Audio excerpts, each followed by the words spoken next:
సరే ప్రార్థన చేసుకుందాం. आइए प्रार्थना करेंगे। సర్వశక్తి కృపా కనికరముల మా ప్రభువా,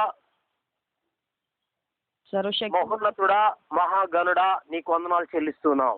सर्वशक्तिमान परमेश्वर राजा, दयालु पिता, महिमा से भरा हुआ स्वामी, हम आपका धन्यवाद करते हैं। ఇప్పటి వరకు మీరు చేకూర్చిన ఉపకారములు మేళ్ళన్నిటి కొరకు వందనాలు. अभी तक आपके द्वारा किए हुए हर एक उपकार और भलाइयों के लिए धन्यवाद करते हैं स्वामी। తిరిగి మరొకసారి ప్రభు దినములో ఈ యొక్క సెల్ ఫోన్ల ద్వారా మీ బిడ్డలతో మీ యొక్క వాక్యాన్ని పంచుకునే భాగ్యం ఇచ్చారు, మీకు వందనాలు. फिर से एक बार इस प्रभु के दिन में प्रभु आपके बच्चों के साथ वचन को बांटने का अवसर आपने दिया इस मोबाइल के द्वारा, इसके लिए हम आपका धन्यवाद करते हैं। లాక్డౌన్ కారణంగా మేమందరం కూడా మీ యొక్క ఆలయ ప్రాంగణమును చేరి మిమ్మల్ని స్తుతించి గణపరచలేకపోయినప్పటికీ लॉकडाउन के कारण प्रभु हम सब आपकी उपस्थिति में एकत्रित होकर आपकी महिमा नहीं करने के कारण तो भी ఈ మార్గాన్ని చూపించి మిమ్మల్ని ఆరాధించగలిగిన భాగ్యం ఇచ్చారు, మీకు వందనాలు. इस मार्ग को दिखाकर आपकी महिमा करने के लिए आपने अवसर दिया, इसके लिए हम आपका धन्यवाद करते हैं। మా బ్రతుకులలో మీరు చేస్తున్న ప్రతి ఉపకారమును బట్టి మీకు వందనాలు. हमारे जीवन में आपके द्वारा किए हुए हर एक उपकारों के लिए धन्यवाद करते हैं। ఈ నా మాటలు వింటున్న ప్రతి నీ బిడ్డను మీ కృపా కాపుదలలో భద్రపరచండి. आपके बातों को सुनने वाले हर एक अपने बच्चों को पिता आपके नाम की महिमा के लिए आत्मा से भर दीजिए। ప్రపంచ ప్రజలను భయభీతులతో ముంచుతున్నటువంటి కరోనా వైరస్ కొరకు ప్రత్యేకంగా ప్రార్థిస్తున్నాం. पूरे संसार को प्रभु डर में डालने वाले इस कोरोना बीमारी के लिए हम प्रार्थना करते हैं। ఎంతో మంది చనిపోయారు, ఎన్నో కుటుంబాలు దుఃఖములో ఉన్నాయి. बहुत सारे लोग मर चुके हैं पिता, और बहुत सारे परिवार दुख से भरे हैं स्वामी। ఇంకా ఎందరో వ్యాధిన పడి శ్రమలు అనుభవిస్తున్నారు. और बहुत सारे लोग प्रभु इस बीमारी से ग्रसित होकर तकलीफ में है पिता। ప్రభువా, సమస్త మానవాళి దోషమును మన్నించి క్షమించి ఈ యొక్క కరోనా వైరస్ నుండి మీ బిడ్డలందరినీ కాపాడండి. सारे मानव जाति के पापों को अपराधों को क्षमा करके प्रभु इस कोरोना बीमारी से आप बचाइए पिता। దయ చూపించండి తండ్రి. दया दिखाइए प्रभु। ఆ వైరస్ ను సమూల నాశనం చేయమని ప్రార్థిస్తున్నాం. इस वायरस को परिपूर्ण रीति से आप हटा दीजिए, नाश कर दीजिए प्रभु। అలాగే మా ప్రియులందరూ కష్టాల్లో బాధల్లో ఉన్నారో వారి కొరకు ప్రార్థిస్తున్నాం. और हमारे प्रिय लोग जितने पिता तकलीफ में दुख में हैं उनके लिए प्रार्थना करते हैं। ప్రత్యేకంగా శర్మాజీని బట్టి ప్రార్థిస్తున్నాను. ఆయన विशेषकर शर्मा भैया के लिए प्रार्थना करते पिता। ఆయన బలహీనత అనారోగ్యానికి గురై ఉన్నాడు. आपका बेटा कमजोरी और बीमारी का शिकार हुए हैं प्रभु। ఆయన ట్రీట్మెంట్ పొందుతూ ఉండగా तो वो इलाज पा रहे हैं प्रभु। పరిచర్య చేస్తున్న డాక్టర్స్, సిస్టర్స్, హాస్పిటల్ వర్కర్స్ ప్రతి ఒక్కరి కొరకు మీకు వందనాలు చెల్లిస్తున్నాం. सेवा करने वाले आपके डॉक्टर्स प्रभु, नर्स और वहाँ जितने भी स्टाफ है पिता, उनके लिए प्रार्थना करते हैं।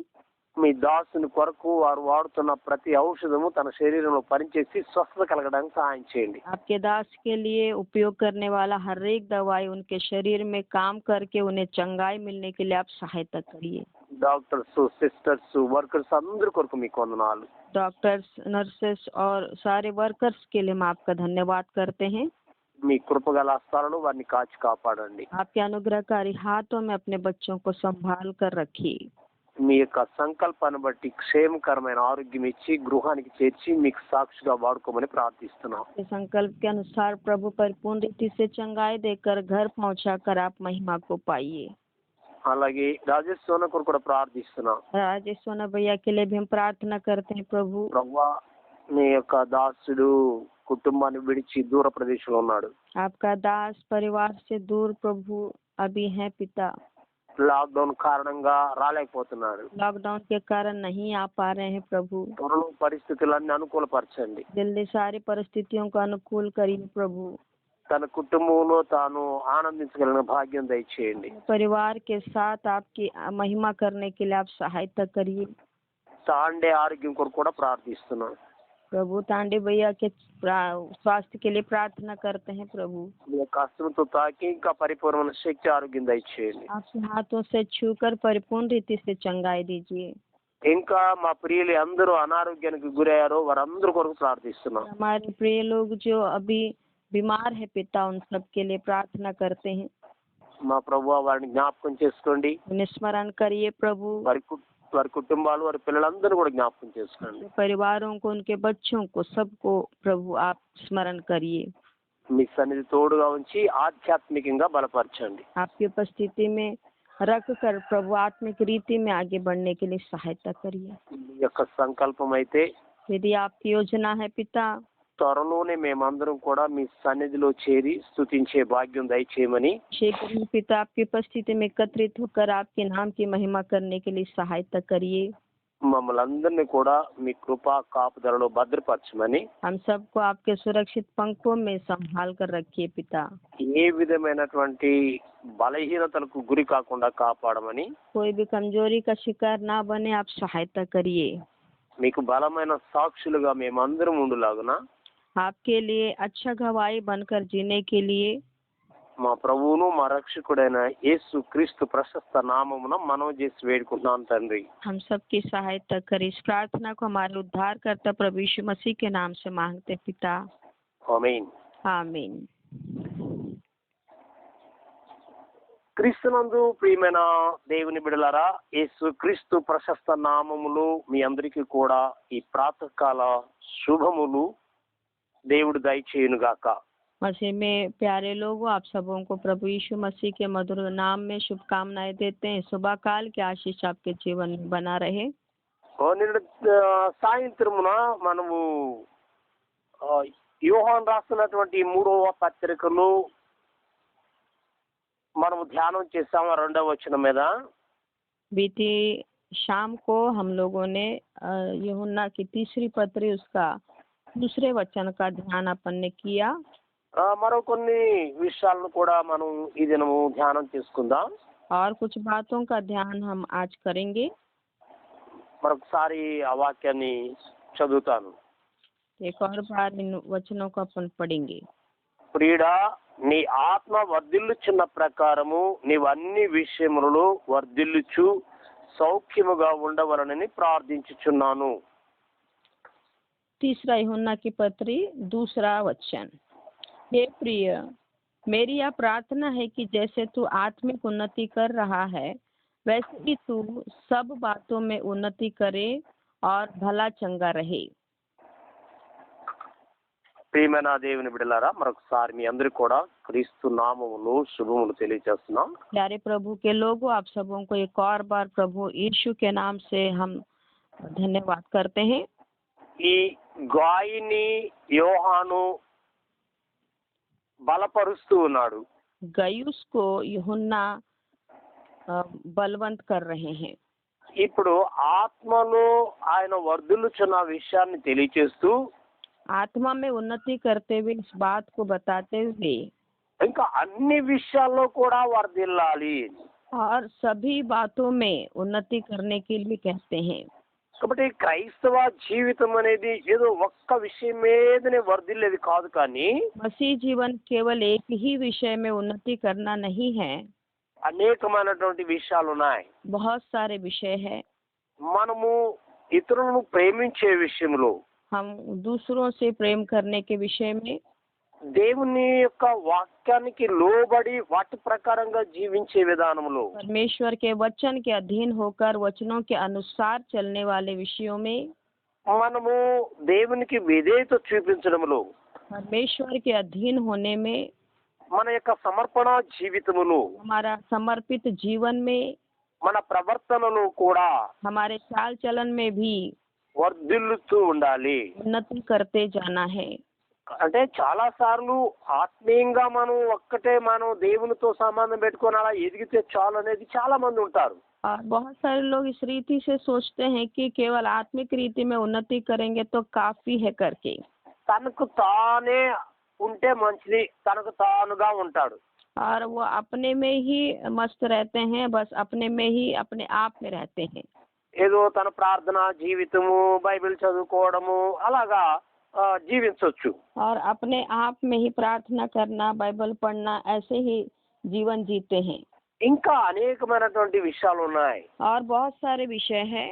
నేటి దినమున ఇస్కాన్ గురించి చెప్పుకోవడములు, ఆయన దేవుని మందిరం విషయములు ఆయన చాలా హృదయపూర్వకంగా పనిచేసి వర్ధిల్లునట్లు మనం చూసాం.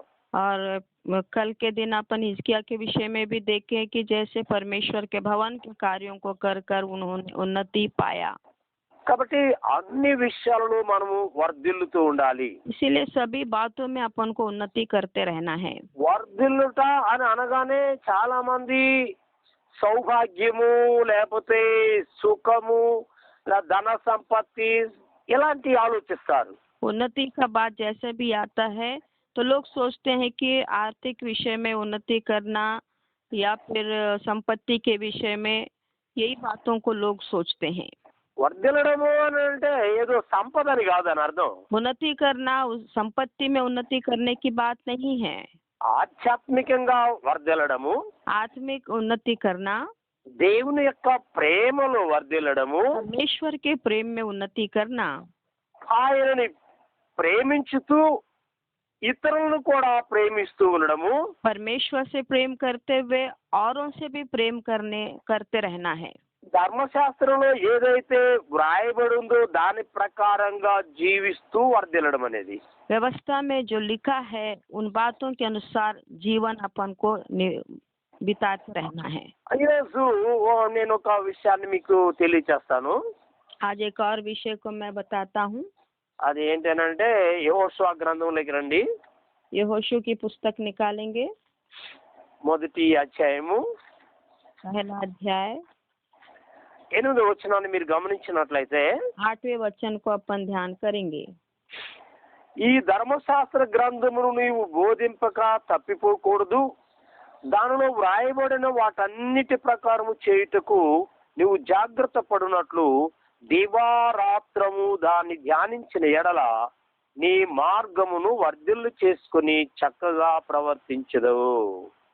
8वें वचन में इस प्रकार लिखा है, व्यवस्था की यह पुस्तक तेरे चित्त से कभी ना उतरने पाए, इसी में दिन रात ध्यान दिए रहना, इसलिए कि जो कुछ उसमें लिखा है उसके अनुसार करने की तू चौकसी करे, क्योंकि ऐसा ही करने से तेरे सब काम सफल होंगे और तू प्रभावशाली होगा। మన మార్గములు వర్ధిల్లాలి.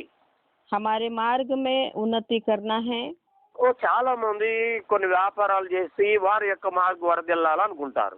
बहुत लोग कुछ बिजनेस करके अपने मार्ग में उन लोग उन्नति करना चाहते हैं।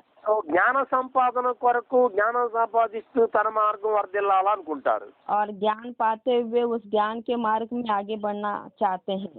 ఇలాగా అనేకమైనటువంటి విషయాలు వారికి ఉంటాయి, దానిలో వర్ధిల్లాలి అనుకుంటారు. और ऐसे ही बहुत विषय उनके पास रहते हैं और उसी में उन लोग आगे बढ़ना चाहते हैं।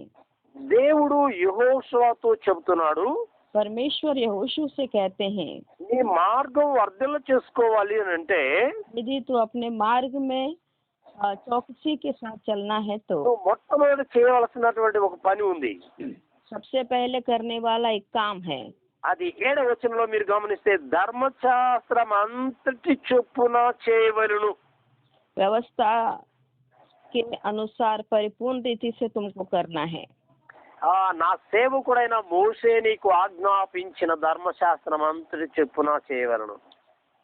व्यवस्था जो व्यवस्था मेरे दास मूसा ने तुझे दी है उन सब के अनुसार करने में चौकसी करना। కాబట్టి ధర్మశాస్త్రంలో ఏదో 2 జరిగించి 2 చేయకుండా ఉండడం కాదు. व्यवस्था में 2 आज्ञाओं को पूरा करके 2 काम छोड़ना नहीं है। మనం ఆత్మలో ఫలించాలి అంటే దేవుడికి నిత్యము దేవానికి స్తోత్రం హల్లెలూయా అని చెప్పుకోవడంలోనే కాదు. आत्मा में उन्नति करने का मतलब ये नहीं है कि प्रभु आपका धन्यवाद हालेलुया बोलना ही नहीं है। కాబట్టి అన్ని విషయాలు అన్నప్పుడు सभी बातों में मतलब దేవుని యొక్క ధర్మశాస్త్రం మనకి ఏదైతే తెలియచేస్తుందో परमेश्वर की व्यवस्था हमको जो बातें ఆ बताती है ప్రతిదీ చేయాలి. उन सारे बातों को हमको करना है। తర్వాత ఆ చేసే విషయంలో కూడా ఏమంటాడంటే, और करने के विषय में भी वहाँ कहते हैं, నీవు నడుచు ప్రతి మార్గమును చక్కగా ప్రవర్తించాలి. और जिस मार्ग पर तू चलता है उसमें बड़ी चौकसी करना।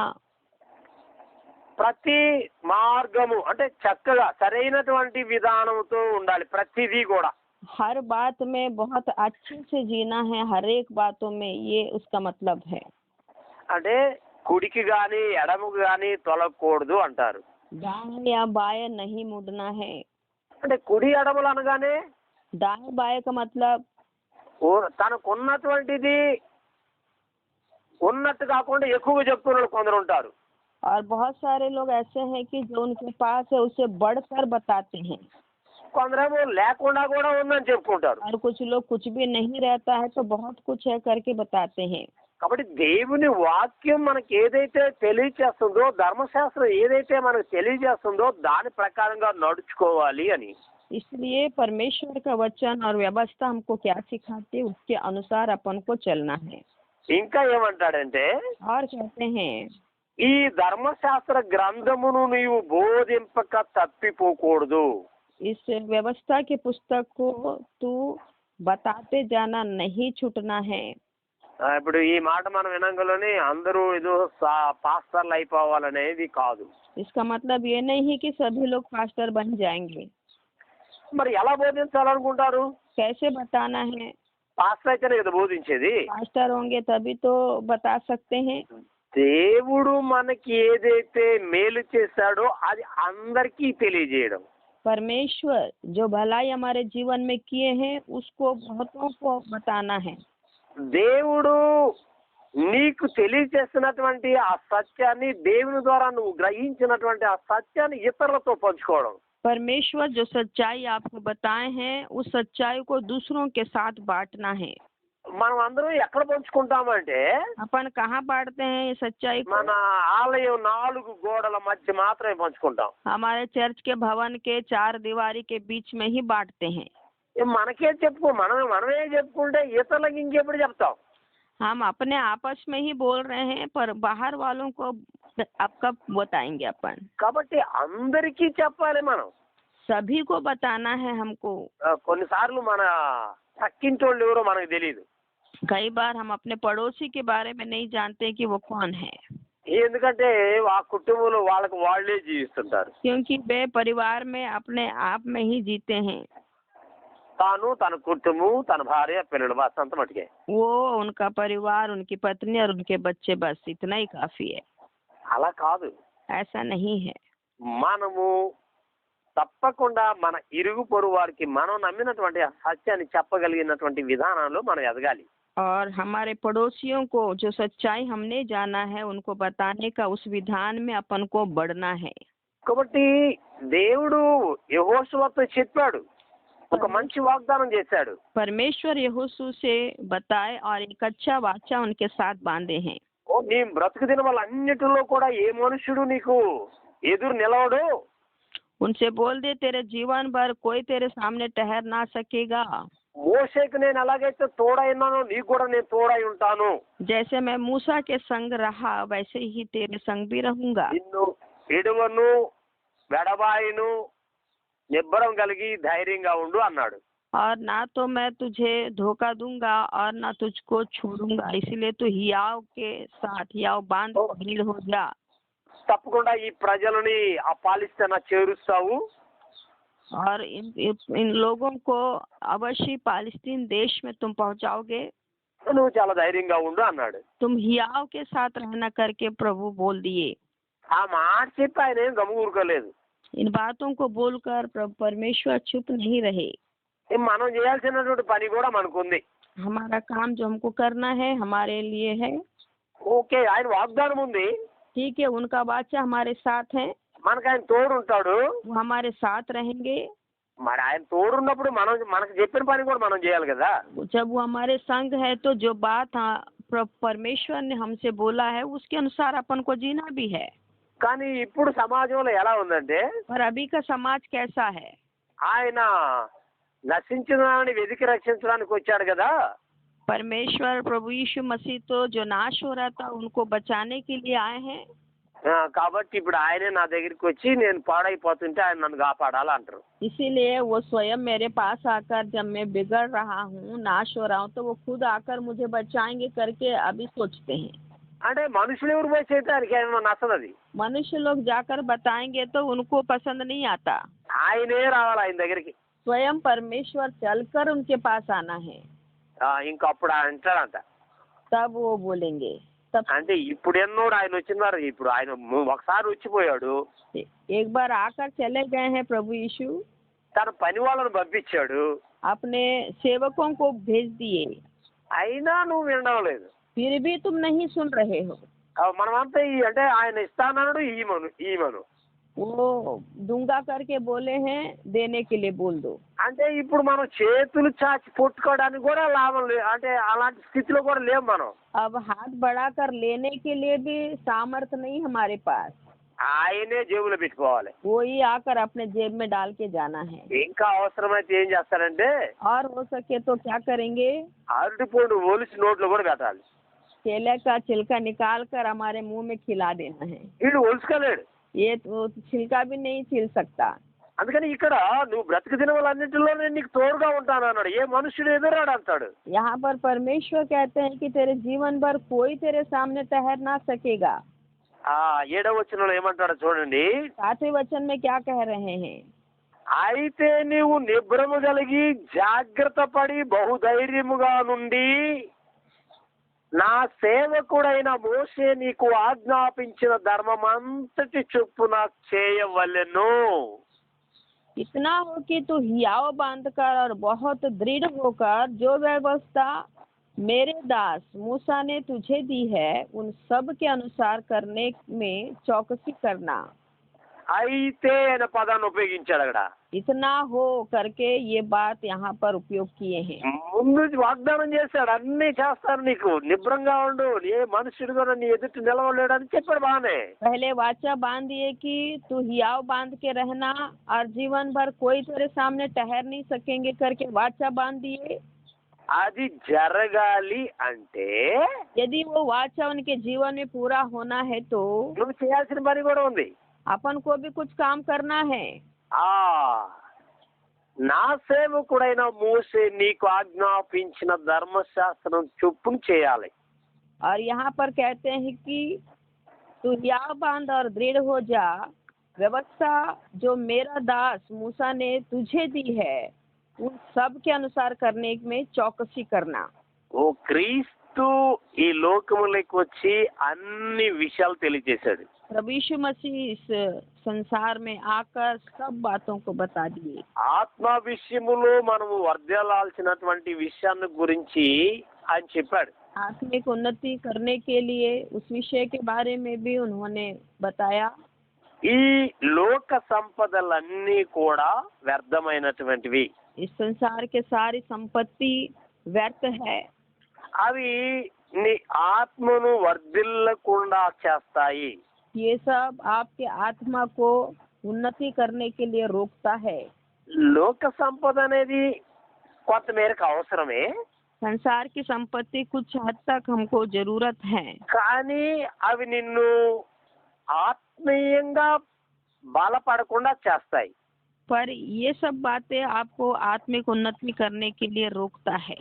ఓ, చాలా మంది ఎలా ఉంటారంటే बहुत लोग कैसे रहते हैं, ఉద్యోగం లేకపోతే దేవా నాకు ఉద్యోగం ఇస్తే ఇంకా చాలా ఎప్పుడు నీ యొక్క సన్నిధికి వస్తానంటారు. जब तक नौकरी नहीं मिलती प्रभु आप मुझे नौकरी दीजिए तो मैं निरंतर आपकी उपस्थिति में बने रहूंगा करके प्रार्थना करते हैं। ఓ కొంతమంది ఇల్లు లేకపోతే నాకు ఇల్లు ఉంటే చాలు ప్రభు, నేను అదొక్కటే కొరవ, అది ఇస్తే చాలు ప్రభు, నేను నిన్ను ఆరాధిస్తానంటాడు. और कुछ लोग प्रभु मेरे पास घर नहीं है, अगर घर दोगे तो बस निरंतर मैं आपकी आराधना करता रहूंगा। కొంతమంది సంతానం లేకపోతే సంతానం అయ్యా ఇస్తే చాలు అయ్యా, నాకు అదొక్క కోరిక అయ్యా, నేను ఎప్పుడు నీ మందిరాన్ని విడిచిపెట్టినాయా అంటారు. और कुछ लोग यदि संतान नहीं है उनके जीवन में प्रभु आप मुझे संतान दीजिए, अब कभी मैं आपके भवन को नहीं छोड़ूंगी, निरंतर उसमें बने रहूंगी करके बोलते हैं।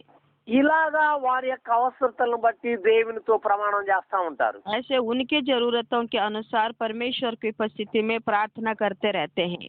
నా ప్రియమైన దేవుని బిడ్డలారా, मेरे प्यारे परमेश्वर के बच्चों, ఎంతో మందిని మనం చూస్తున్నాం. बहुत सारे लोगों को हम देखते हैं వారు కోరుకున్న ఈవి దొరికిన తర్వాత जो उन्होंने मांगा था वो जब वो मिल जाता है ఇక మరలా దేవుని సన్నిధికి ఎప్పుడో వస్తారు. उसके बाद परमेश्वर के उपस्थिति में कभी कभार आते हैं, వారు మర్చిపోతారు. वो भूल जाते हैं। కాబట్టి సంపద కూడా నిన్ను ఆధ్యాత్మికంగా బలపడకుండా చేస్తుంది. संपत्ति भी आपको आत्मिक उन्नति में रुकावट बनता है। ఓ ఎంతమంది నాకు ఆ సంపద ఉంటే చాలు, ఇక నేను ఎంతగా దేవుని ఆరాధిస్తాను, నేను ఇదే ఇలా దారిద్ర్య స్థితిలో ఉన్నాను కనుక దేవుని సన్నిధికి వెళ్ళలేకపోతున్నాను అంటారు. और बहुत सारे लोग ऐसे हैं कि मैं ऐसे दरिद्र स्थिति में परमेश्वर की उपस्थिति में नहीं जा पा रहा हूँ, यदि संपत्ति मिल जाएगा तो मैं जाऊंगा अच्छा से करके बोलते हैं। బైబిల్ ఏం చెప్తుందో తెలుసా? बाइबल क्या कहता है? సంపద కూడితేనట यदि संपत्ति इकट्ठा होती है దేవుని మర్చిపోతారట. तो परमेश्वर को भूल जाएंगे, వాడు మనసు మదిస్తుందట. उसका मन बदल जाता है। వాస్తవం ఇది. ये वास्तविक बात है। మీరు ద్వితీయోపదేశకాండం 8:13 చూసినట్లయితే व्यवस्था की पुस्तक अध्याय 8-13 वचन में पढ़ते हैं अपन। నీకు అంతా బాగా మంచి ఇండ్లు కట్టించుకొని నీ పశువులు మందలు బాగా అభివృద్ధి చెంది కడుపారా తిన్న తర్వాత और तेरे गाय बैलों और भेड़ बकरियों की बढ़ती हो और तेरे सोना चांदी और तेरा सब प्रकार का धन बढ़ जाए। నువ్వు కడుపారా తిన్న తర్వాత तो पेट भर खाने के बाद నీ మనసు మదించుద్దట. तब तेरा मन में अहंकार समा जाएगा। నాకు ఇంకెవడు సాటి లేడురా అనుకుంటుంటారు. अब मेरे समान तो कोई नहीं है, मेरे सामने कोई टिक नहीं सकता करके सोचते हैं। ఎంతో మంది మనం చూస్తా ఉన్నాం. बहुत लोगों को अपन देखते हैं। మీరు ప్రియమైన దేవుని బిడ్డలారా, ఈ లోక సంపద అది వ్యర్థమైనటువంటిదే. प्यारे प्रभु के लोगों, इस संसार का संपत्ति व्यर्थ ही है।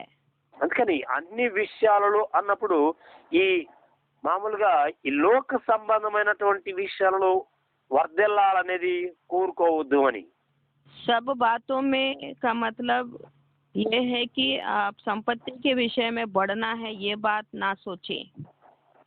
ఆధ్యాత్మికంగా బలపడుతూ आत्मिक उन्नति करते हुए దేవుని యొక్క ఆజ్ఞలను నెరవేర్చడములో బలపడాలి. परमेश्वर की आज्ञाओं को पूरा करने में आगे बढ़ना है। ఒకవేళ నువ్వు ఏమైనా లోకములో ఆశిస్తావేమో లోకాన్ని, हो सकता है आप संसार से प्रेम करते होंगे।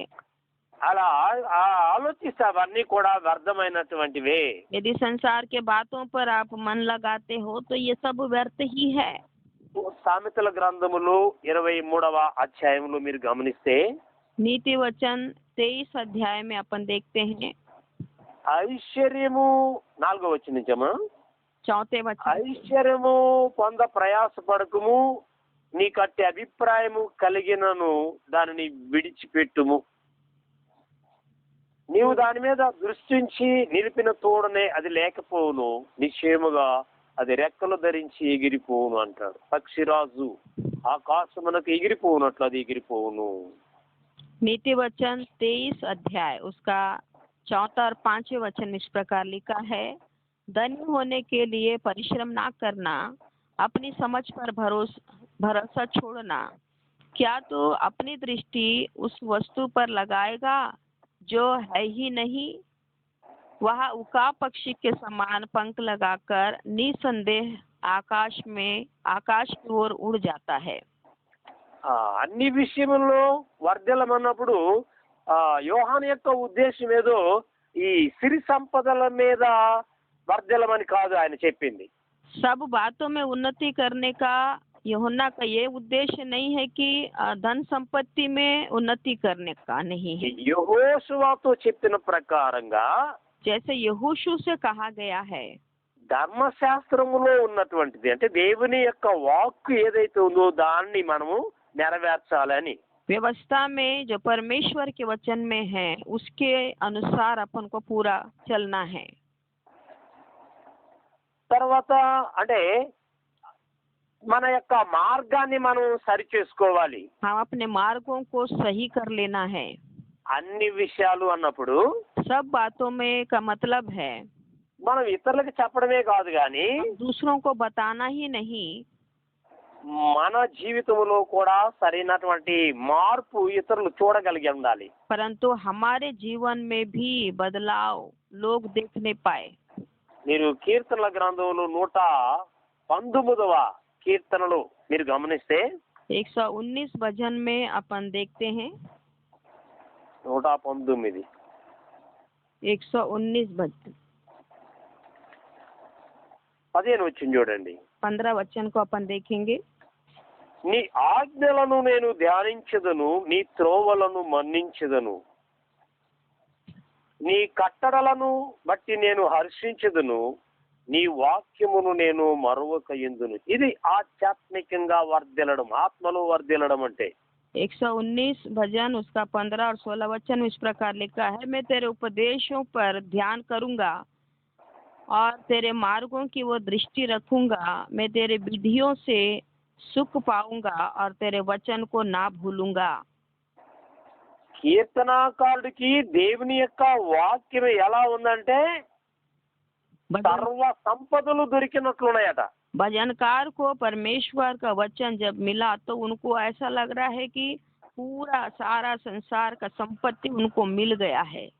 ఎంతమంది అండి ఇలాంటి విధానంలో ఉండగలిగిన వాళ్ళు ఎంతమంది ఒకసారి ఆలోచించండి. और आप सोच के देखिए कितने लोग इन सारे बातों के अनुसार जो चल सकते हैं।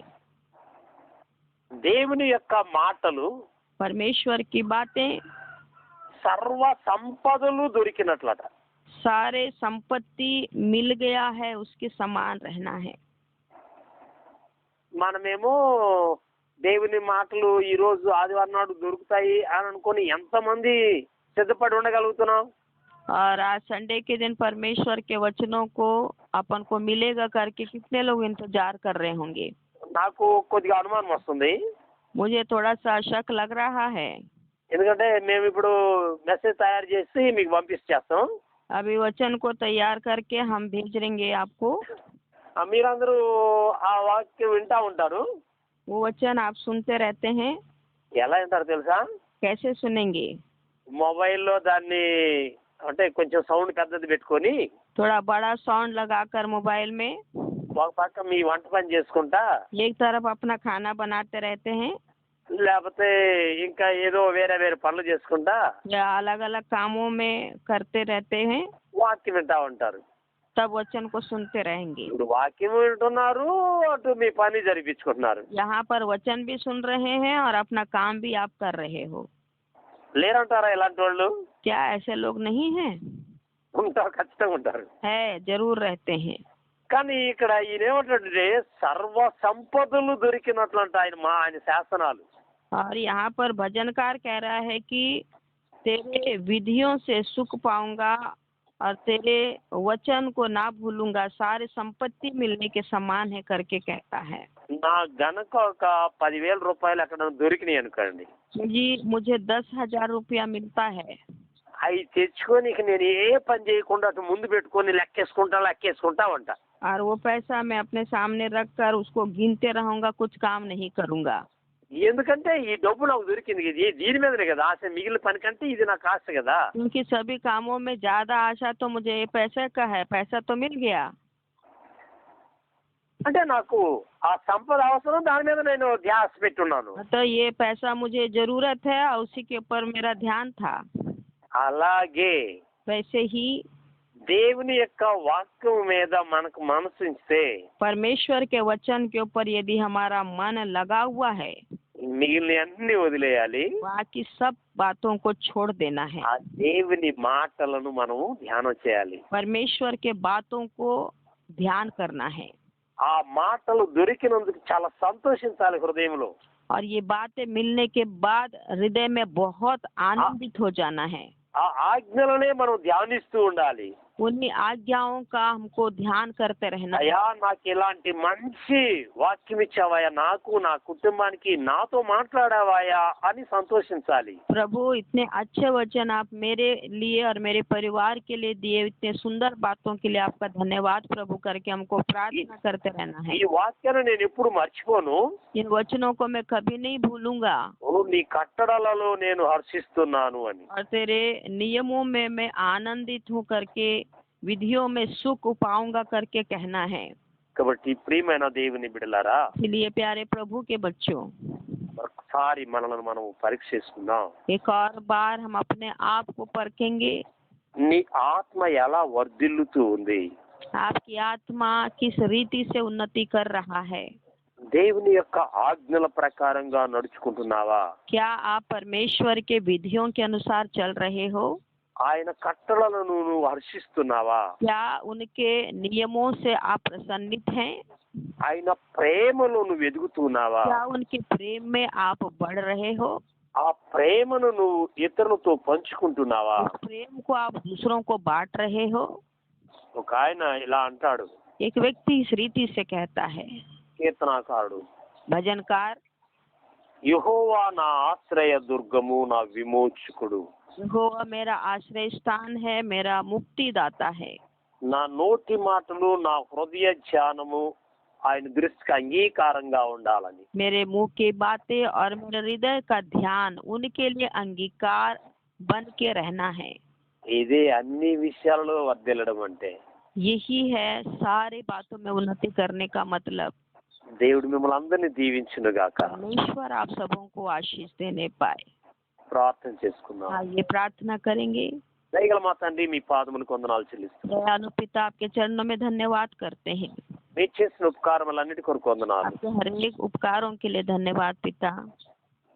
మా ఆత్మ వర్ధిల్లుచున్న ప్రకారం हमारा आत्मा उन्नति करने के विधान में అన్ని విషయాల్లో వర్ధిల్లుతుండడానికి సహాయం చేయండి. उसी प्रकार सभी बातों में उन्नति करने के लिए सहायता करें। ప్రార్థనా జీవితములో వర్ధిల్లడానికి, प्रार्थना के जीवन में उन्नति करना है, ప్రేమలో వర్ధిల్లడానికి, प्रेम में उन्नति करने में, మీ వాక్యానికి లోబడి వర్ధిల్లడానికి, आपके वचन के अधीन होने में, మా ప్రవర్తనలో వర్ధిల్లడానికి, हमारे चाल चलन में उन्नति करने में, మా సమర్పణ జీవితంలో వర్ధిల్లడానికి हमारे समर्पित जीवन में उन्नति करने में సహాయం చేయమని ప్రార్థిస్తున్నాం. सहायता करिए पिता।